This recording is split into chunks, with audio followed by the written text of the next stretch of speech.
Board of ডিরেক্টরসে BNP সমর্থক লোক থাকতে পারে, জামাত সমর্থক লোক থাকতে পারে, অন্যান্য বামপন্থী থাকতে পারে, সেকুলার থাকতে পারে, নন সেকুলার থাকতে পারে। এটা দিয়েই তো প্রতিষ্ঠান গড়ে ওঠে। এখানে অমুক ব্যাংকটি অমুক দলের, অমুক ব্যাংকটি অমুক দলের, এটাই তো হচ্ছে মানে জাতিকে বিভাজিত করা। এটাই হচ্ছে মানে একটি জাতিকে ঐক্যবদ্ধ করার বদলে বিভাজিত করা, রাষ্ট্রের ভিতরে রাষ্ট্র তৈরি করা। যে সমস্ত ছেলেরা, আমি বিশেষ করে সেই বিশেষ ইসলামপন্থী দলটির যারা একসময় হয়তো ছাত্র জীবনে শিবির করেছেন, তারা ক্যাডার সার্ভিসে চান্স পেয়েছেন, কিন্তু তারপরেও যদি তারা শিবিরেরই ক্যাডার থেকে যান, তাহলে এই রাষ্ট্রটি একটি ফাংশনাল রাষ্ট্র হবে না। এই রাষ্ট্রটি একটি আর্টিকুলেট রাষ্ট্র হবে না।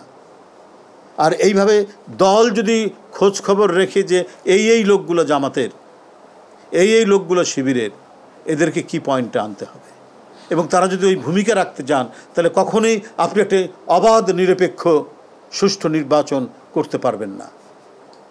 যখনই ক্যাডারদেরকে আপনি বিভিন্ন জায়গায় প্রতিষ্ঠিত করবেন, তারা সুষ্ঠু নির্বাচন করতে দেবে না প্রশাসনের মধ্যে। আজকে আমরা শুনি যে মন্ত্রী পরিষদ সচিব তিনি জামাতের লোক।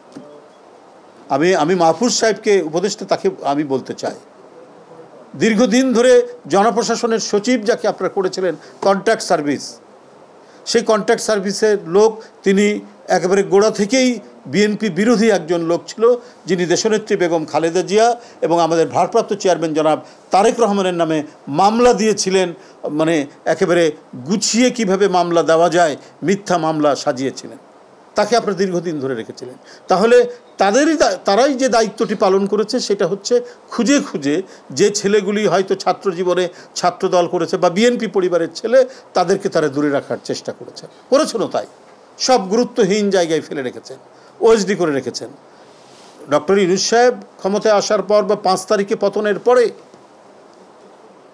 আপনার কি বলে যে হয়তো যারা বঞ্চিত ছিল তাদের হাতে প্রমোশন হয়েছে, কিছু মানুষের প্রমোশন দিয়েছেন, কিন্তু কাউকে কোনো গুরুত্বপূর্ণ জায়গায় দেননি।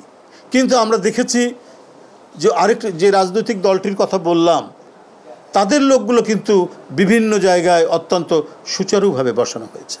তাহলে একটা অবাধ সুষ্ঠু নির্বাচন নিয়ে তো বিএনপির মনে তো শঙ্কা আসতেই পারে।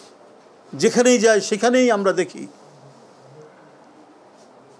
প্রশাসনের মধ্যে লোকের কথার সুর ভিন্ন রকম। আপনি আপনার ছাত্রদলের ব্যাকগ্রাউন্ড আছে, তাকে তো কন্ট্রাক্ট সার্ভিসে নেননি, জাকির হোসেন কামালকে তো নেননি, কোনো মন্ত্রণালয়ের সচিব পদে দিতে। আব্দুর রৌফকে বসিয়ে তাকে সরিয়ে দিয়েছেন অ্যাডিশনাল সেক্রেটারি। তরিকুল ইসলামকে আপনারা গুরুত্বহীন জায়গায় ফেলে রেখেছেন, তাদেরকে তো দেননি। তাহলে আমি মাহফুজ সাহেবকে বলবো যে আপনি বলছে বিএনপি আর আওয়ামী লীগ কামড়াকামড়ি করে তারা বসেছে, কোথায় বসেছে? এটা তো আমার কাছে তো মনে হচ্ছে একটা ভয়ঙ্কর নীল নকশার মধ্যে তারা রয়েছেন। কে এখানে যুদ্ধের কথা বলছে? আমরা বিভিন্ন ধরনের অপতৎপরতা দেখছি, আমরা বিভিন্ন ধরনের অপতথ্য প্রচার দেখছি। সেটার বিষয়ে যতটুকু আমাদের ডিফেন্ড করা দরকার আমরা সেটা বলছি নানাভাবে। আমাদের দেশের লোকরা তারা বিভিন্ন মিডিয়ায় কথা বলছেন, আইটি প্রযুক্তিতে তারা কাজ করছেন, কিন্তু উনি যেটা বলছেন, আমিও এই টার্মটা শুনিনি, কি হিন্দ যে শব্দটা বলছেন, হ্যাঁ গাজ্জাতুল, হ্যাঁ গাজ্জাতুল হিন্দ, এই যে নতুন টার্মিনোলজি নিয়ে এসে আপনি তো একটা মানে কি আগ্রাসনের পথ তৈরি করার মানে আপনি পথ সুগম করে দিচ্ছেন। এটা কেন? এটা তো আমি মনে করি এটা আপনি রাষ্ট্রবিরোধী কথা বলেছেন। উনি সম্পূর্ণরূপে রাষ্ট্রবিরোধী। সেরকম মানে যদি পরিস্থিতি যদি তাই দাঁড়ায় কখনো কিছুভাবে, এটার জন্য দেশের জনগণ প্রস্তুত। ওনারা কে আলাদাভাবে একটা তৈরি করবেন। দেশের স্ট্যান্ডিং আর্মি আছে, নৌবাহিনী আছে, এয়ারফোর্স আছে, আরও বিভিন্ন প্রতিষ্ঠান আছে। জনগণ আপনার গণযুদ্ধের জন্য তারা প্রস্তুত হয় পৃথিবীর বিভিন্ন দেশে যেভাবে হয়েছে। কিন্তু তার এই বক্তব্যের মধ্যে দিয়ে তো আমি ভিন্ন একটা সুর পাচ্ছি।